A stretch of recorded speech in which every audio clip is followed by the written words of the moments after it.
থেকে সৌদি আরবে আসতে চাই, পরিস্থিতিটা এখন মোটামুটি কিছু খারাপই ধরতে গেলে। বিদেশটা এসে গিয়া মহান আল্লাহ তাআলার উপর নির্ভর করে।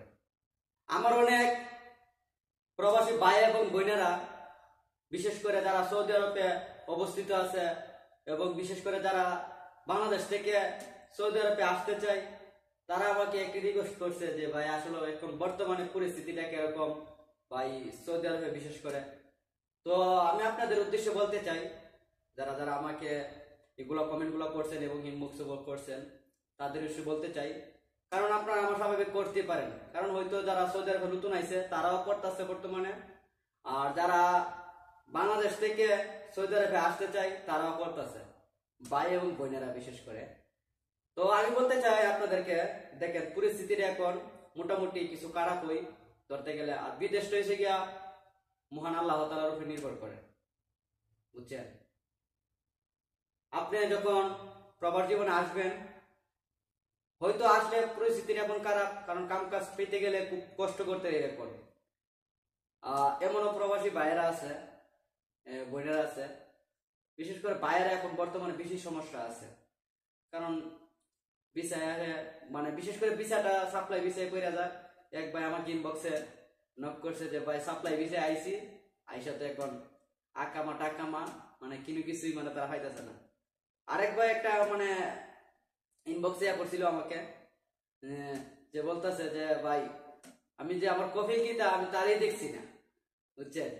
এই বর্তমানে পরিস্থিতি মানে সবকিছু মিলাই আর কি প্রবাস জীবন। এখন প্রবাসে আইসা চিন্তা করতেছে যে কি করব, কি মানে কেমনে চলবো। তো আমি যারা প্রবাসে আছেন তাদেরকে বলতেছি, আপনি একটু আপনারা একটু ধৈর্য ধরেন।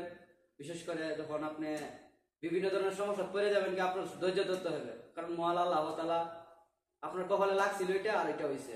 আর যারা প্রবাসে আসবেন, বিশেষ করে আমি সবসময় আপনাদেরকে বলি যে বুঝে শুনে আসবেন, কারণ পরিস্থিতি আপনার বিশেষ করে 5 লাখ 6 লাখ টাকা বাইকে আইবেন, প্রবাস জীবনে 4 লাখ টাকা 4.5 লাখ টাকা। এখন যে পরিস্থিতি, টাকা তুলতে গেলে ভাই অনেক প্রায় দীর্ঘ 2 বছর পরে টান দেয় লাগবে আপনার টাকা টাকা তুলতে গেলে, আর কাম কাজ না পাইলে তো কেনা বুঝছিল। আর যদি আসতে চান পবিত্র সৌদি আরবে, আমি এটা বলতে পারবো আপনাদেরকে যে আপনারা আসেন, পবিত্র উমরা মক্কা মদিনা দেখতে পারবেন, নবীজির রওজা শরীফ দেখতে পারবেন। ওইটার জন্য আমি আপনাদেরকে সাপোর্ট করি, আসেন। কারণ অনেক মানুষের লাখ লাখ কোটি কোটি টাকা আছে, তারা কি করে মক্কা মদিনা দেখতো মানে মানে সমর্থ থাকলো, আল্লাহ কপালতা রেখে দেয় না, বুঝছেন। অনেক মানুষ আসতে পারে না। আমি আমি আমার উদাহরণটা দিই, কারণ আমি একজন মধ্যবিত্ত ঘরের ফ্যামিলি সন্তান। আমি জীবনে কল্পনা করতে পারছি না যে পবিত্র মক্কা শরীফ এবং কি মদিনা শরীফ দেখতে পারবো, নবীজির রওজা শরীফ দেখতে পারবো, আল্লাহর ঘর দেখতে পারবো। ওই জন্য মানে আমি আপনাদেরকে সাপোর্ট করি, আপনারা আসেন বিদেশ, একটার জন্য ভালো হবে। সৌদি আরবে আসলে মক্কা মদিনাটা দেখতে পারবেন, উমরাটা করতে পারবেন, উমরা কষ্ট করতে পারবেন। তো এটাই বলবো। আর যে বিশেষ করে বিদেশ আওয়ার আগে আপনারা চিন্তাধারা করবেন যে কোন ভিসায় আইলে ভালো হবে, কোন বিষয় আইলে কাজ ভালো একটা পাইতে পারবেন। চেষ্টা করবেন যে ভালো একটা মালিক ধরে আইতেন, ভালো একজন মানুষ, মানে দালাল ছাড়া এখন কিছু করা যায় না, এটা তো জানেন আপনারা। অবস্থিত আছেন যারা সৌদি আরবে আছেন তারাও জানেন, যারা বাংলাদেশ থেকে আইতে চান সৌদি আরবে তারাও জানেন, যে কোনো রাষ্ট্র যান আপনার দালাল ধরতেই হবে, সাবটি, বুঝছেন না। তো সবার উদ্দেশ্যে বলতে চাই, সবাই আসবেন, সৌদি আরবে আসবেন, কিন্তু টেনশন করবেন না, কারণ যারা আয়সা মানে আসতেছেন অবশ্যই আয়সা করবেন, টেনশনের কোনো কারণ নাই, কারণ মহান আল্লাহ তাআলার উপর ভর করে আসবেন। আর যারা অনেক কিছু জানার থাকে অবশ্যই বলবেন,